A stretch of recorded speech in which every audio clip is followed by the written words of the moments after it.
Ladies and gentlemen, welcome back to the podcast. Derek here, and I've got with me right now a very special guest. I say very special, but he's not really that special, but he's kind of special. But anyway, this is Rob. He's a neighbor of mine, fellow Army motard, recently out now in the Guard, is it? Yep, that's right. Doing the nasty girl. And from there, we happened to meet like walking on or we were on a walk or something like that. And I was like, hey, somebody that's not 80 years old coming through. Yep. Let me go say hi to him. We have a kind of an old neighborhood out here. Rob, can you give me a quick background? I always ask folks I said the previous guest, I asked him to describe himself in 2 sentences. Can you do that for me? In 2 sentences. Mm-hmm. Yeah, I'm quite the adventurous guy. And I love Jeeps. There we go.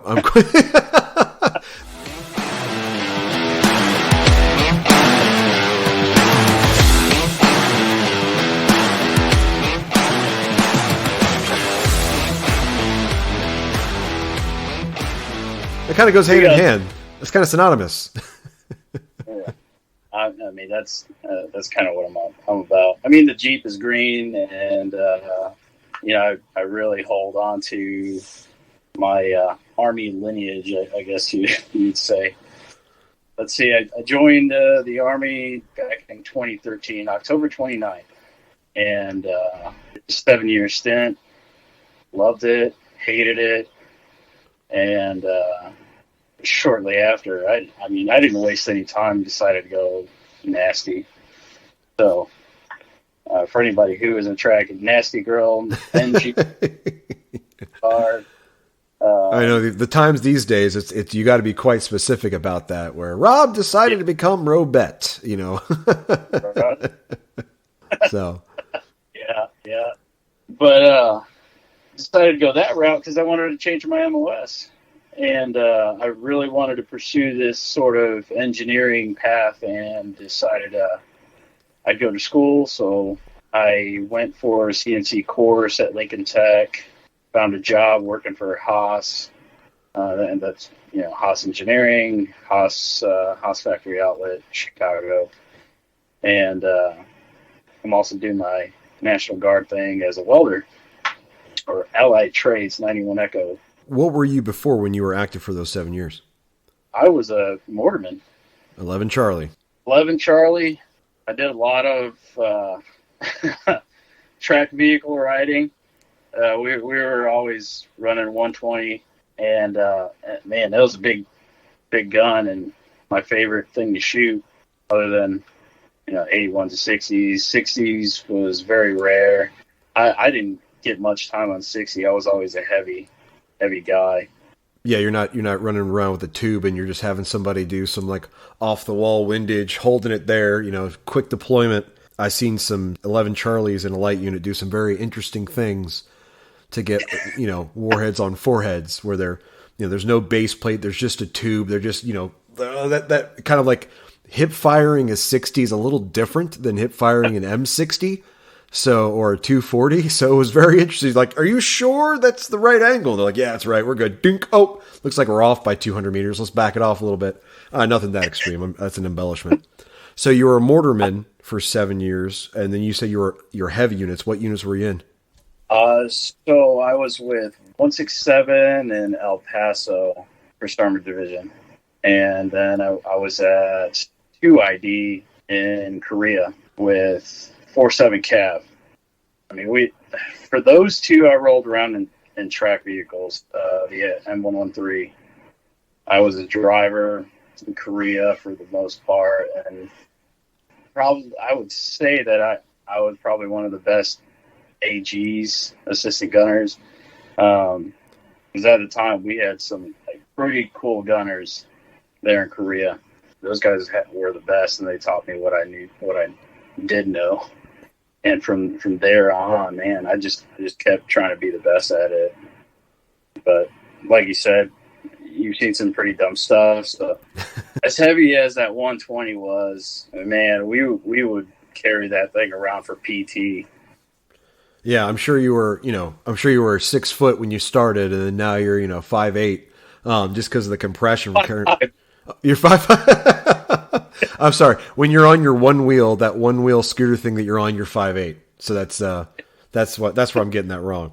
So you talk about you talked about being in one. And by the way, the reason why he sounds like he's in a bubble, I just got back from the weekend, and we're trying to make sure we don't have COVID, essentially. So that's why Rob and I are doing that.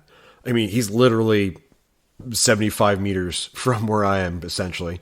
Maybe 100 meters from where I am right now, plus or minus a few meters in elevation. That's about it.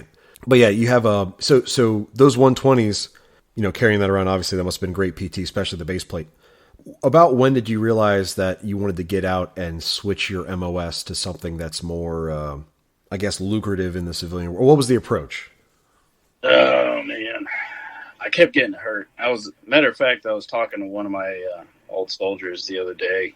So I really didn't want to get out, but I kept getting hurt, backing up my back. Started to do a little bit more swim PT.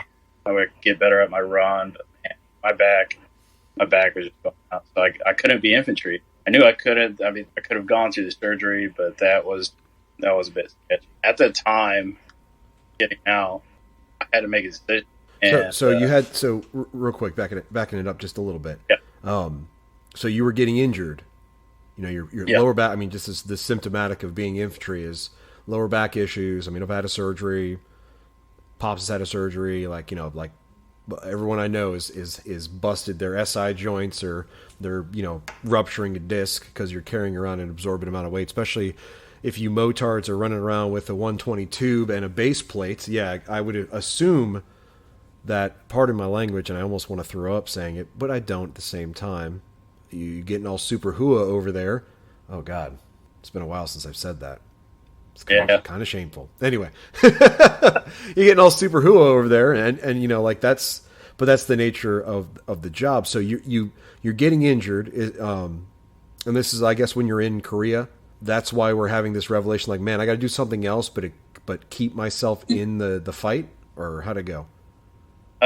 So Korea was my first duty station. The second was Fort Bliss, and then I eventually ended up in Hawaii with 127 Wolfhounds. When I was in Hawaii, that's when I figured I really needed to make a change. Korea is when I first noticed it. We were trying out the new the APFT, if you was or ACFT. Remember which one it is. Either way, so we were trying it out. We were a test group, basically, just doing what we can, and they wanted to see how guys can do. How much weight can you put on your deadlift? And we didn't have those hexagon trap bars. Yeah, the trap bars. We didn't have those, and but everybody was all about it. I mean, everybody's full of pride. We're a bunch of young soldiers, so why not? So I was slightly injured, put a little too much weight on there, but kept pushing through. And I've been pushing through it for 6 years after that. Yeah. Okay. So you do this combat fitness test. They have the new combat fitness test, and you're on the deadlift, and like you basically the way that I smashed mine was I was just doing some deadlifts, and then just something tweaked. I was like, oh, that's not good. So yeah, so you do this, and then it's like, so like you want to stay in, but you also, but you want to change it up. What led you to welding? That was kind of a little thing that started even before I got in the Army. I was working on my first Jeep, and I was teaching myself how to weld at that point. And after that, I mean, I was in the Army, I was infantry. I didn't do any welding whatsoever. You never jumped in on the motor pool and helped one of the 88 mics with something? Oh, I got my butt chewed out in Hawaii because I didn't mind working on vehicles, but I depended on our mechanics, and that was the nice thing about being active, because you have everybody there. Yeah. And but I find myself now with mechanical unit right now at 252 here in Indianapolis. Everybody there is a mechanic, or at least hands-on type of person. I found myself just decided to go that route. Figured I wasn't going to be busting my back so much. At least I'll be learning a new skill and something I can carry out on the civilian side. Yeah. Okay. The welding side is interesting, where it's like I need to do something that's productive, because I mean, you and I have talked about this before offline, and it's like, how do you translate the skills of an infantryman to the civilian world besides being a police officer or a professional wrestler? That's about it. Just cracking skulls and being dumb and doing crazy things. And I mean, that's not exactly the wheelhouse of infantry, but that's usually the personality type. Doing things that are useful, especially something like welding, which is a great trade to have. Really, like that. Did you see it as how did you see going into welding? What was the full scope of it? Like, what in your mind? You're like, all right, I'm going into welding. This is what I want to accomplish. What was that? Everybody needs a welder for the most part, especially on the off-road world. That's kind of where I wanted to see myself. I wanted to see myself traveling out west, hit up Moab, maybe even have my own off-road shop. Is this what people go through when they buy Jeeps? Is this like, this is the pipe dream everyone have? Do they sit you down in the Jeep like sales office and they play you this almost like indoctrinating video where it's like, you're going to be off-roading. You're going to own an off-roading store out west. Yeah, everybody sees Jeep commercials. Yeah.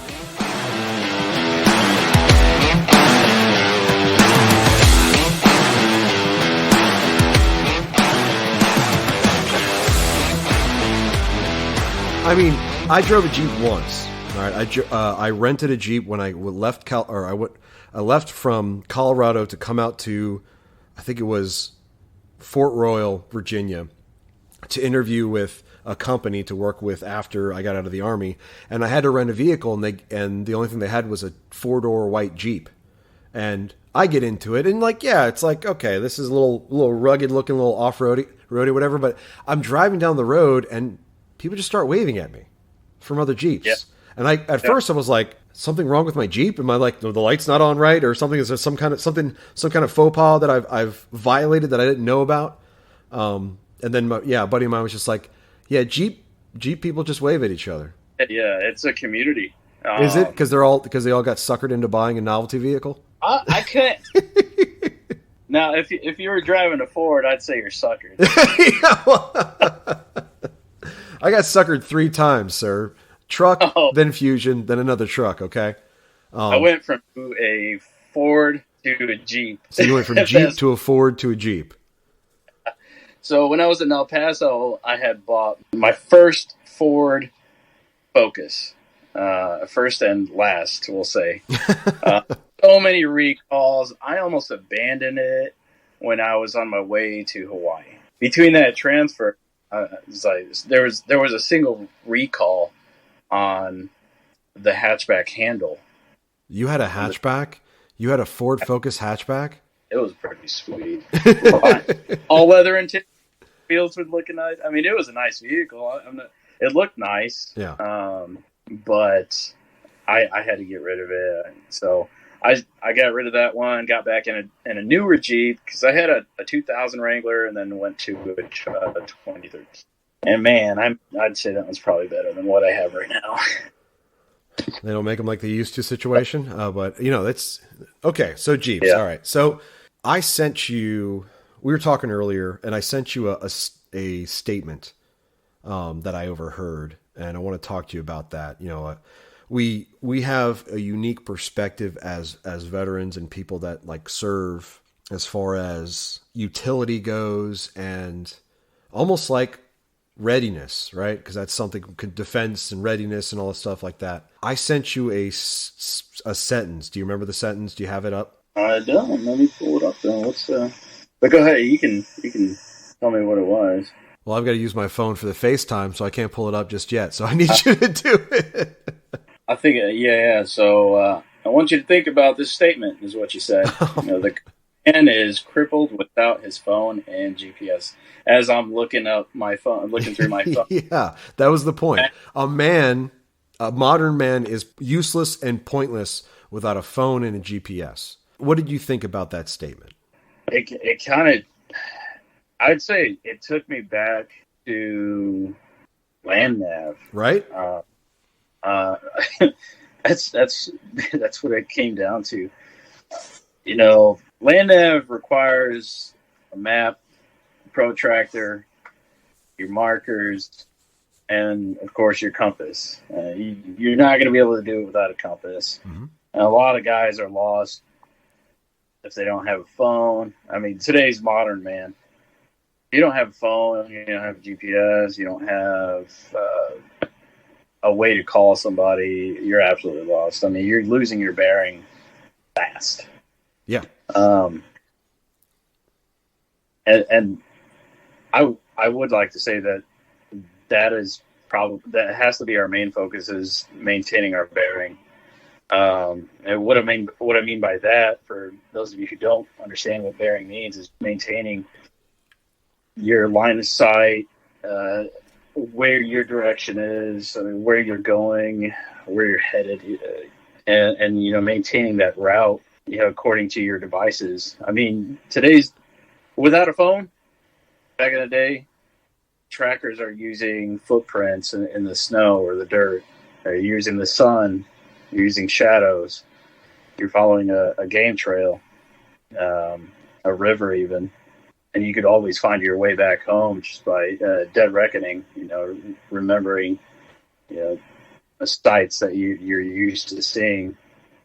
Yeah. And the part of that is you're speaking about, you know, alternate means, which used to be primary means of negotiating your terrain or your area. You're walking around your area all the time. Like, you're not just taking streets. People are walking across places. I mean, we're talking about 100 years ago, but like, even, you know, like, just, they know their neighborhood. Instead of using GPS to get everywhere, looking at their phones, paying attention to streets, that's it.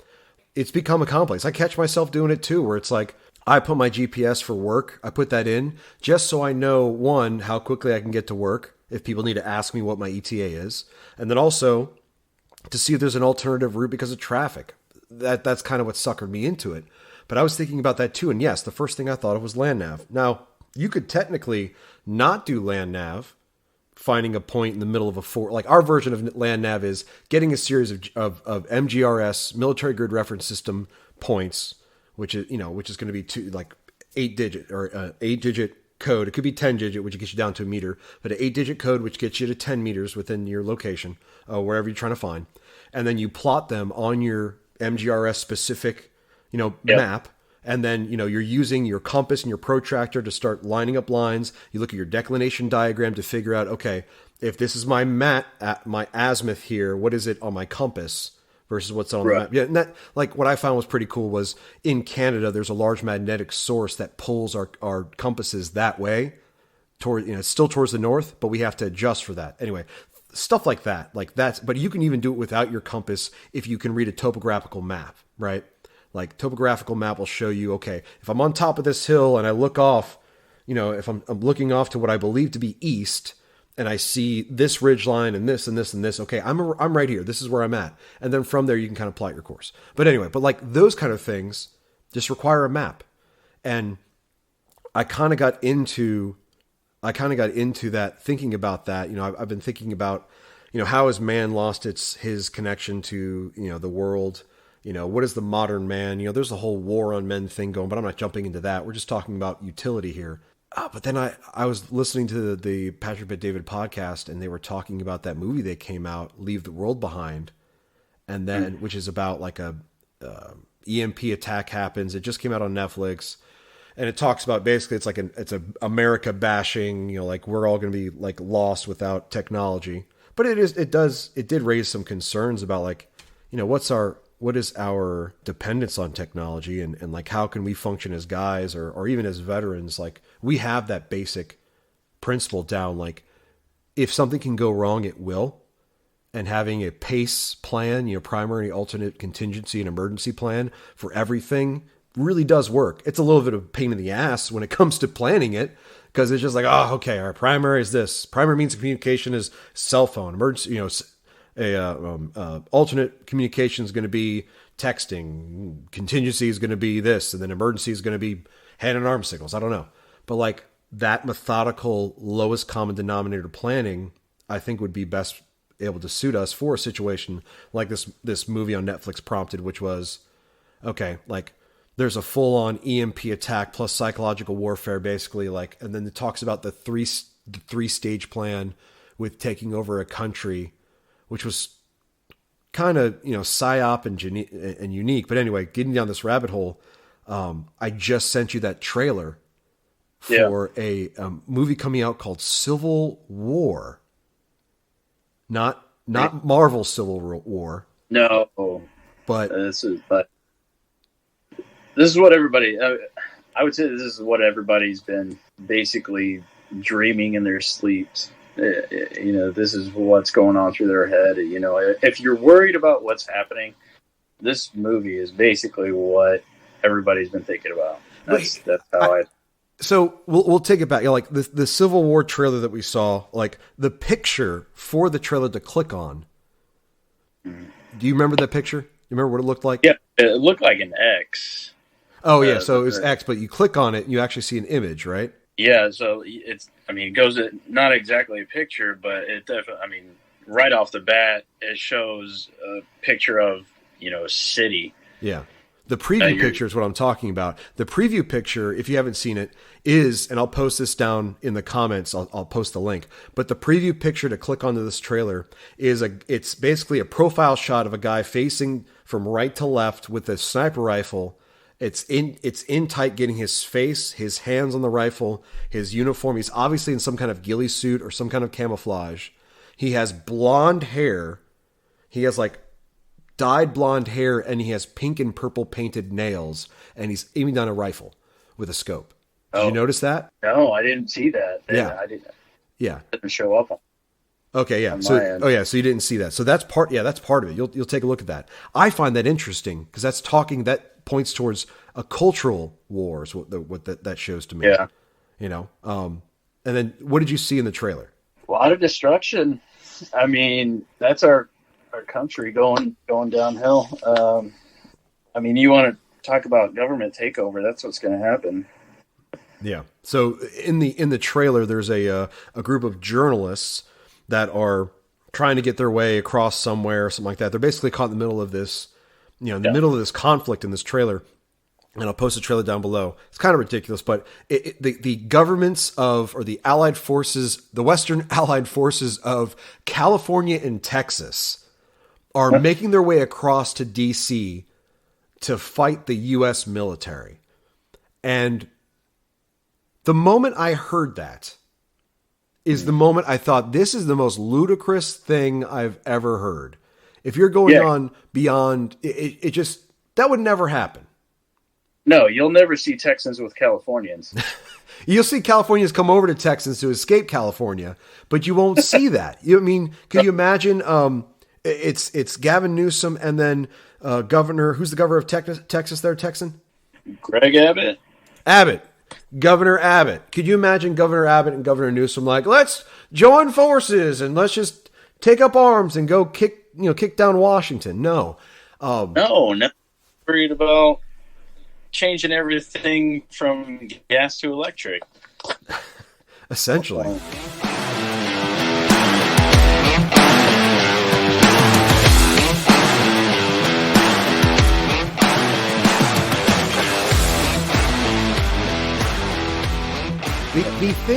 The thing about that people are like, oh man, this is going to be a civil war, right? That's what people are thinking up in the higher, like into the internet, right? If you look at internet as a tiered system of conversation, right? You have like high order political, like large scale affecting conversation where it's like, let's talk about abortion. Let's talk about, gun rights. And then you start talking about maybe state level stuff. And then you start talking about government level stuff. What about neighborhood stuff? When you drive around our neighborhood or in this city, in Indianapolis, are you seeing anything that would lead you to believe that would happen? Not around our city. Especially Indianapolis. Indianapolis has a high crime rate. Mm-hmm. I think at that point here, it being a Republican state, I feel like it would be, more of a fight to maintain our arms here. Well, what I mean by that is like it's a tinderbox situation, right? To start something like a civil war, there has to be something like huge, just damning event that affects a whole bunch of people, that causes neighbors to fight, or states to want to take on other states, right?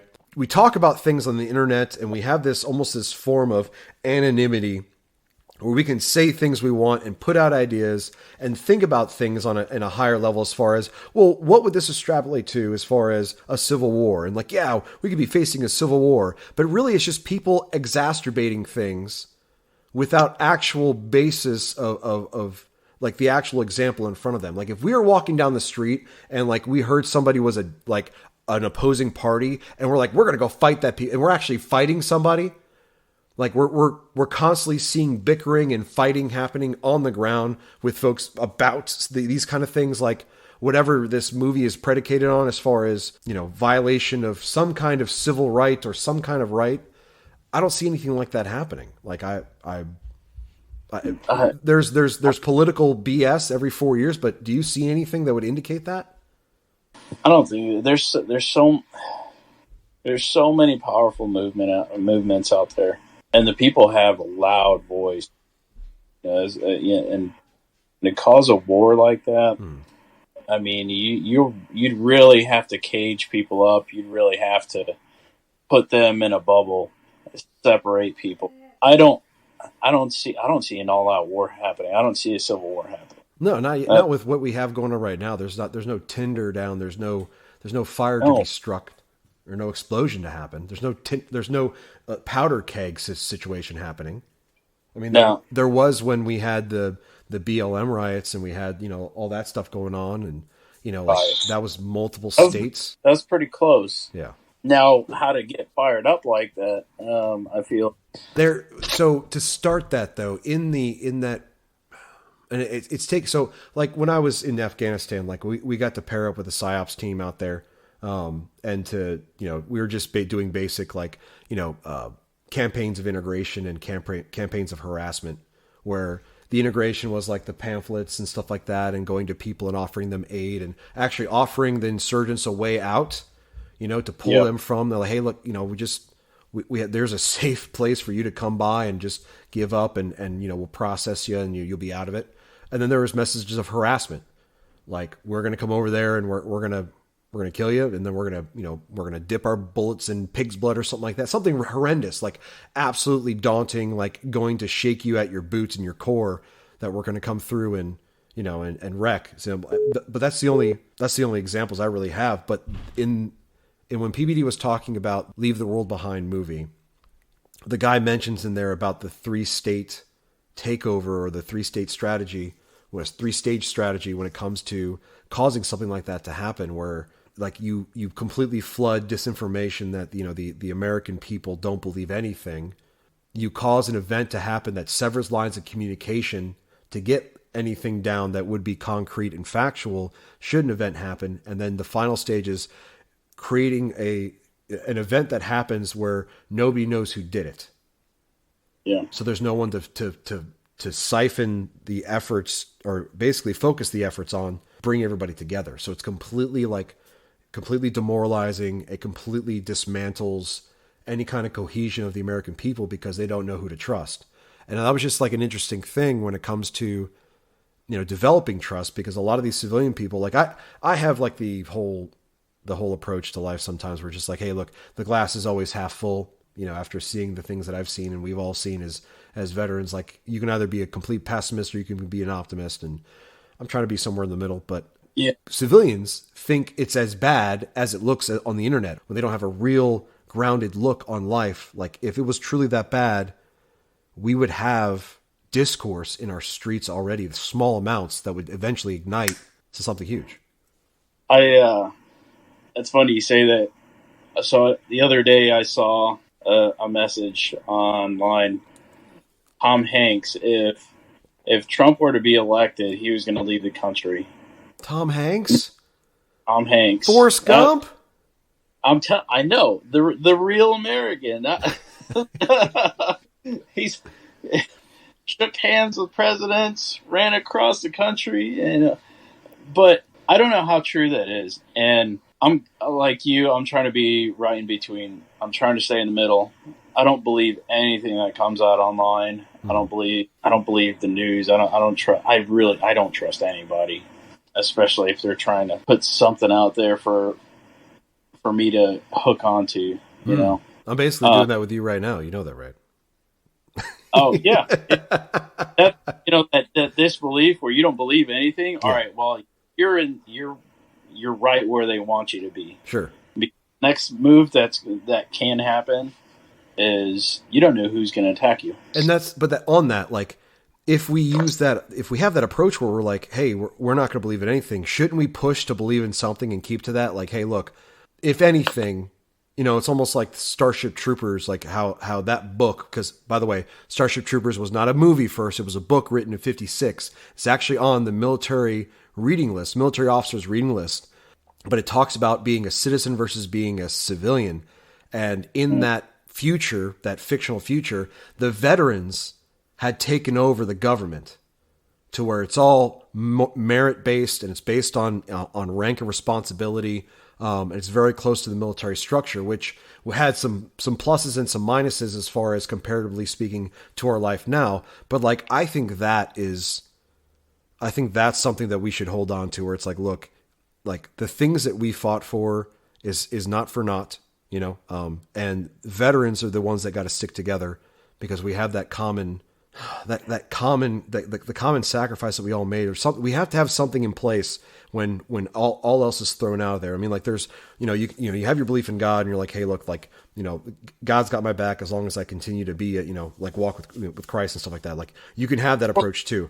But for those folks who are not on that path yet, who haven't, joined that, but you still want them near, it's like, look, people who serve in the military, like you got to believe in this country.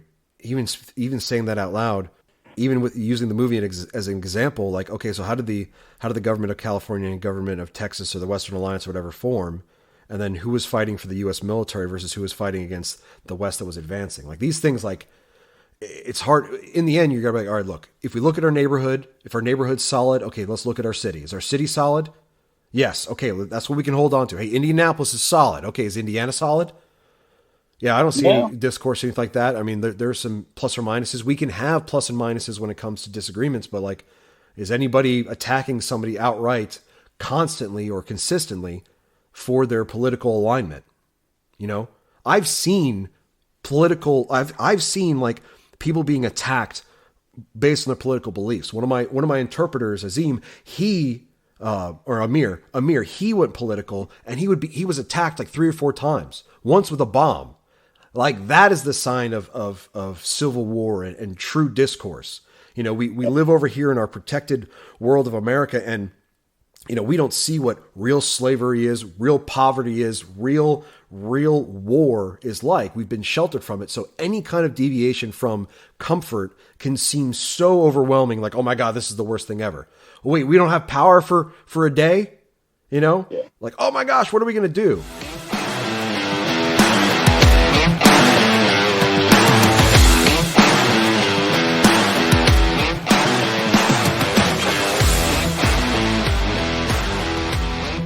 That goes back to my Tom Hanks statement. If you don't like it here, go over there if you think it's better. Go see it for yourself. Yeah, go see it for yourself. The type of luxury that they have here. That's the one that eats me up the most. Is nobody gets it.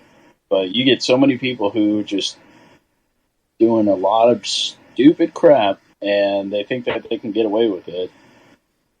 It's not going to work. Go try it somewhere else. Try it somewhere else. I promise you. If you think your life is going to be better, go. Give it a shot. Yeah. Give it a week. I hope they're right. I hope they're right. The reason why I hope they're right is because I know they're going to be so wrong when they get there, and I hope they have like the slim chance of it getting right. But I mean, truly, like there are, man, and that's why things like getting perspective and public service, and like we're either public service here in the States or going abroad and serving in the military or some kind of government capacity or even private capacity, but you're out there like the Peace Corps or something like that. See how it truly is, so you can get perspective and realize that they want us to fight. They want us to fight each other. And man, I don't want to sound like a conspiracy theorist. All right, I don't. but like We already are. because we're speculating, right? Well, as a veteran, or as a even National Guardsman, whoever you are, if you've been in the military, or that you can't trust. We'll say you can't trust the government 100% because Because it's run by it's people. It's run by people. it's not you who's running it; it's somebody else who's running it. Mm-hmm. So you have to be cautious, right? You have to approach it with caution, understand there are checks and balances, but also like there needs to be self-sufficiency for you to be an effective member of this community, of this government. You have to be self-sufficient in your own way. Don't be a burden on the government, so the government can't be a burden on you, that kind of thing. And I agree with that 100%. I do. So what would happen if you lost your cell phone and your GPS? Would you be okay? I think I'd be all right. Yeah, I think you would too. I would. Oh yeah. Yeah. And that's the thing I've been trying to push for over here in my house, and to no avail sometimes. It's taking my kids off the tablets, taking them off the cell phones, taking all that stuff, like, and getting back to the basics, My son, he's about to be 2 years old. The one thing I don't want him to get hooked onto is the TV, the phone, sugar. Like those are three biggest things because they'll keep you distracted. Oh my gosh, dude! When you say that, no, actually, I'm just gonna ignore him. My best friend Owen calling. He calls at the worst times, like the worst times, always. And then he never answers when I call. Anyway, that's beside the point. Those three things that you said right there. Yeah. Phone. We said sugar and TV. Literally, all I'm giving my 3-year-old right now. That's all she'll have. And like I'm like, here's a nice little meal. And she's like, no, I want candy. And it's like, God bless it. No, you're not getting it. I get it. Because you need this time to focus on the podcast for one. My son's not here right now. He's with the babysitter. So I'm lucky with that. With that, I don't know what's going on over there. I don't know what the babysitter gives him, and I don't know what she does to cope with him crying or her devices that she uses. But here, I'd rather him come to me. If he needs something, I'm not gonna give him sugar. I try not to. Yeah. Once in a blue moon, if he sees something that he wants, like a piece of candy, we'll find something else. I'll give him some apple juice, like diluted apple juice. And if he wants good sugars, then he can eat fruits. Blueberries is his favorites. He'll sit there and munch some apple. Fruits, man, fruits. I try to push fruits as much as possible, for the natural sugars. Yeah. And bananas. Loves bananas. Our kids are, it's so important now. Like before, it wasn't like an issue. I'm sure for our parents, it was like, oh yeah, just. Like video games weren't as absorbing as they are now. I mean, I play them and I'm like completely consumed at times. And there are times where I just zone out, right? I will look at my phone and I'll catch myself. I'll look at my phone and just zone out, Yeah, I'm guilty of zoning out on TikTok. Yeah, TikTok and YouTube Shorts. Are you kidding me? I'll sit there and flick, and it's wired to this, man. It's wired to your friggin' brain. It's like, all right, I need my mind stimulated, but here's these short little bits of some stimulation, and I can't. You can't focus, and we're getting conditioned for this. And there was a study that just got released about test scores for kids, and the serious decline that we've had since 2016 to now over the 7 years has been this huge drop of average points. There's a 1,000-point scale. And we were high 400s, now we're low 400s. Just talking about electronic distraction, just those kind of things you think about as a father, and you're like, if you put, it's almost like you think about the Jell-O concept with kids, where if you squeeze too tight, they slip through your fingers. You always worry about that, but then it's like, if you let them run their own lives, then they turn into a bunch of hooligans, and you're bailing them out, 10, 12 years down the road. It's just. I don't know. We didn't turn out so bad, but I think we got lucky in a way too that we're still alive. Gotta hold like blue Loctite. Yeah. just Loctite, right? Blue Loctite. Medium. So with my son, I love coming home. He runs up to me and he gives me a giant hug. For as little as he is, man, he holds tight, and I hope that never goes away. Yeah. I'm rough with him. As small as he is, I mean, I play fight with him. I wrestle with him. I need for him to have a good male presence in the home. Mm-hmm. Strong. A real man in the home. Bourbon drinking, meat eating. 2 decades from now, bourbon drinking. Yeah. No, right now. I'll give him a thimble. No, we're drinking tonight. But I mean, I hope he's anything like my father, my grandfather. And my grandfather was old school Cuban. Came to the U.S. on a raft. Told me a story about some guy shot him with a harpoon gun. So he got shot in the chest, came out the back, it exited, and he got patched. Was your granddad a bad guy in a James Bond film? What the heck? I don't know, but I to this day he's long gone. You know, back 2016. I don't think he ever told me everything, but the one thing that he did teach me, you know, living off the land type. He was a farmer.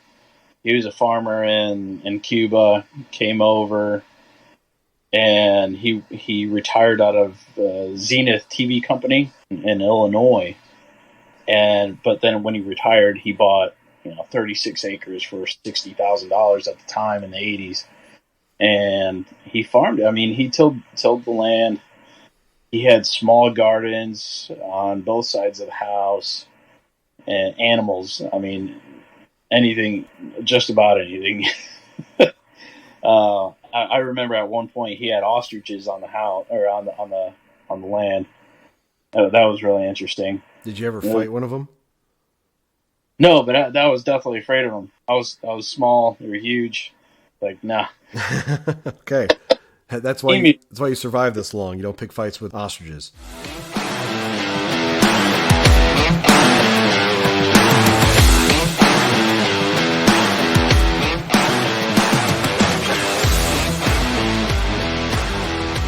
Yeah, you learn to pick your fights. You learn to pick and choose.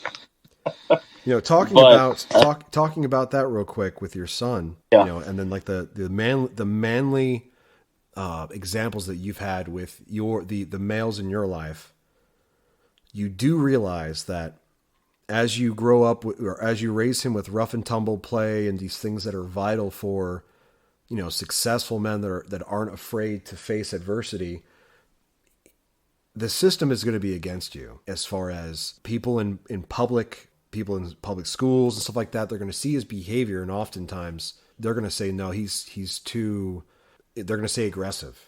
They're going to say these things. And what, with that ahead of you, how do you plan to mitigate that? Just like how I did. I mean, you find who matches your energy. There's people for us. Mm-hmm. Everybody needs a person. I've got a friend. I got you as a friend. I mean, I'm not going to run short of people who have my back. Yeah. If that makes any sense. Yeah. So for your son, but for him, yeah, I see the same thing. You have to pick and choose who you invite into your bubble. You can't just have everybody. You can't just be friendly. Of course, I teach him love.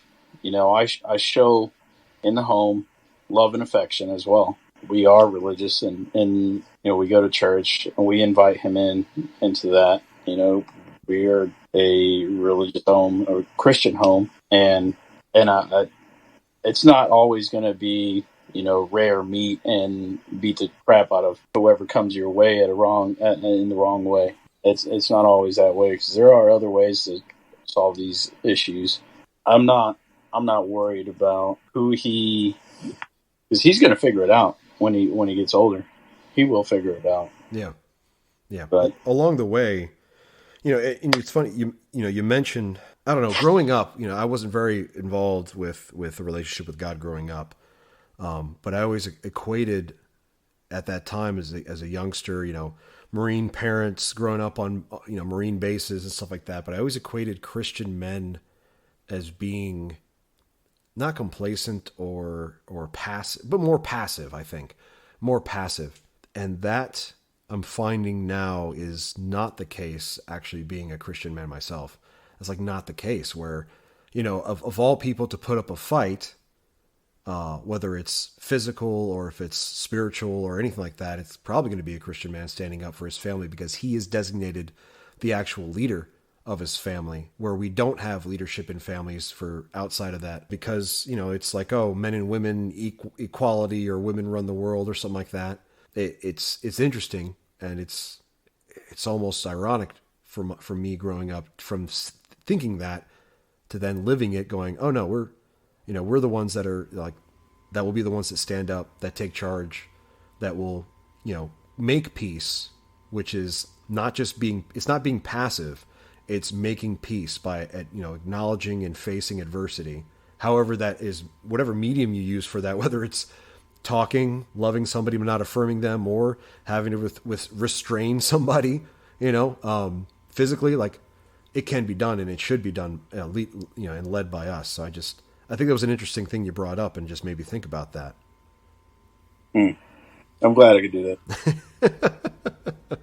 I mean, don't get me wrong. I mean, it's not me. It's not just me here. We have a lot of love in this house. Yeah, there's tons of love and affection in this house, and we both make sure to show it in front of him too. At least good hugs and kisses, and I would like for him, to share that with whoever he finds in the future. Yeah, that's really important for the house. You have to have that. Yeah. That creates a solid foundation for what you're going to build in the future. Absolutely. You have to have somebody strong with you, a good partner, lover, even a mentor. Your wife can be a mentor. I was going through a tough time towards the end of my my Hawaii rotation, and we'll say I ended up in the hospital, but my wife, she stuck right next to me. She was there. Even though I want to be, my wife was always there. And she was a huge support system. She was my foundation at that time. And now we're side by side with a foundation beneath us, and we're just growing on top of it. We have an amazing son right now. He's happy. He's a happy kid. And seeing that lets me know that I'm doing pretty well. Honestly, you're doing well, man. Yeah, that's the thing that that you talk about, like seeing your kids happy. That's the thing that I think I was most intimidated by before I became a parent. Like, oh, now my world is no longer the world. It's these children and how they view me, and like that felt like a cheap exchange. At the time, truthfully, it felt like I was like, oh, geez, I'm not worried about this big, huge thing over here, this giant pie in the sky, goal that I have. And now it's brought down to the world where it's these two faces that look like mine and look like my wife's they're supposed to be my world. Outside of that system, I couldn't buy it, dude. But inside the system now, living it, I mean, it took me about 3 or 4 months with Evie. First, it was like, all right, this thing needs me. You got to take care of it. I don't want CPS to come in. Like it's just like basic stuff, right? And then it was, she recognized me. She said my name. She was happy to see me. And then it began, and then it just cemented. And then we wanted to have another, and I knew it was going to happen again, and it has. And I was actually able to track it sooner. The happiness part, like your kid seeing you and being happy and want to be around you. And when my kid comes up, is like, Dad, I just want to snuggle. And I'm like, oh my God, come here. Like, but that's okay. Like that's the best part. And I think that's something rare and unique that we can experience as fathers, that I think is being completely downplayed or degraded by society and the public these days, which is like, oh no, just wait to have a kid. Man, if I could do it again, I would have kids much, much, much sooner. But then I wouldn't have met my wife. So I need to bring my wife back with me to when we were like, as soon as I can have them. But then again, if 24-year-old Derek would have been a complete mess in raising kids. So, I mean, everything has its time, God has a plan, that kind of thing. But it's just, it's great to have these revelations as you get into it. It's intimidating from behind. It's like jumping out of for me, it'd be like jumping out of a helicopter, but it'd be like, jumping out of a plane. I'm sure like there's the trepidation beforehand. And then when you're in it, it's like, oh, like this is completely different. I would say the first time I jumped out of a helicopter, it was straight into the ocean.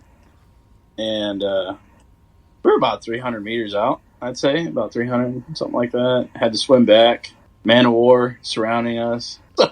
Oh, just an average day in Hawaii, it sounds like. Just an average day in Hawaii. Here we go. Man, it was probably the most nerve-wracking thing, but, practicing with the high jump at the pool, going through those steps really helped out. Because, nobody in their right mind is going to just jump out of a helicopter into the water. You don't know. You're just thinking, shark. No, there's man of war, dude. It's worse. Yeah. It's not as flashy as getting bit by a shark and gory. It's just you get stung and then you die. You're getting messed up out there. Can we definitely say that there's some kind of metaphoric alignment with becoming a father to the situation of jumping out of a helicopter 10 meters off the ground into the ocean, swimming back to shore? It's, what? That's all cool guy stuff, jumping out of the helicopter. To be a father takes a real man. Nice. And anybody can jump out of a helicopter, and you know what I mean? And slap hands afterwards, and it's cool. Yeah. But you don't get recognized as a guy that jumps out of a helicopter. You get recognized as being a good father. That's true. For sure. Wow. That is really true. Like, what has more weight? There was a time, I'll tell you, that the prospect of being high speed, low drag, like, that would be everything, but then it becomes your everything. Unless you have a support system in place that allows you to go and do those things, something's going to suffer. And I would rather my career suffer than my family. 100%.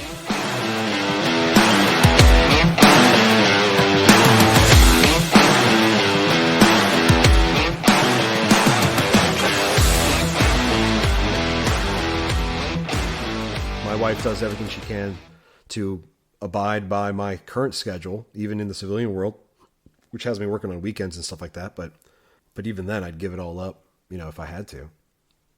Yeah. My job, my people that are there at my job aren't going to be there for me. Until the moment I leave, then it's over. You're not waking up with your boss. Oh God, don't even go down. I'm not going down that rabbit hole, but I know what you're saying. Yeah, you're not waking up to two versions of your coworkers, little versions of your coworkers going, Derek, Daddy, whatever. Yeah, I get it. Okay. No. Oh man. I think America needs a father figure, not a creepy uncle. Well said. Someone who can take the high road and show us the way forward. Yeah. A father figure. Not a creepy uncle. Or crazy, so. Creepy or a crazy uncle. Or crazy. Yeah, right? Like direct paternal investment to take the high road and show us at almost all times, but people are human, that this is the way forward and this is how we do it together as a family. As a family, yeah. Dude. That's how we avoid this civil war that, that Hollywood wants to portray. We're at an hour, dude. That's not bad. No, that'd be too much. We're fathers. We're not doing long format, dude. We got other things we need to do. I got dishes to do. Exactly. I have a mountain of laundry over there that I got to fold, and I got to do it. I got to do it in the next 30 minutes because then I got to get my kiddo and take her to pick up her sister to go to the doctor's. So such is life. All right, brother. Did you have anything else you wanted to say? America needs a father.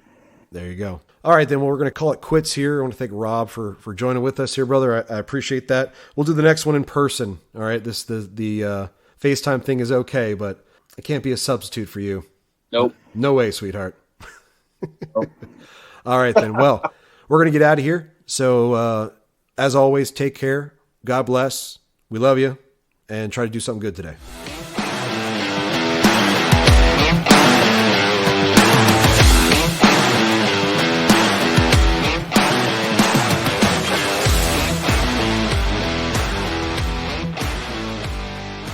And that concludes this episode of Solo Service Podcast. I want to thank you for listening, and I want to thank Upbeat for providing the musical intermissions featured in this episode. You could find us at our podcast website, soulofservice.podbean.com.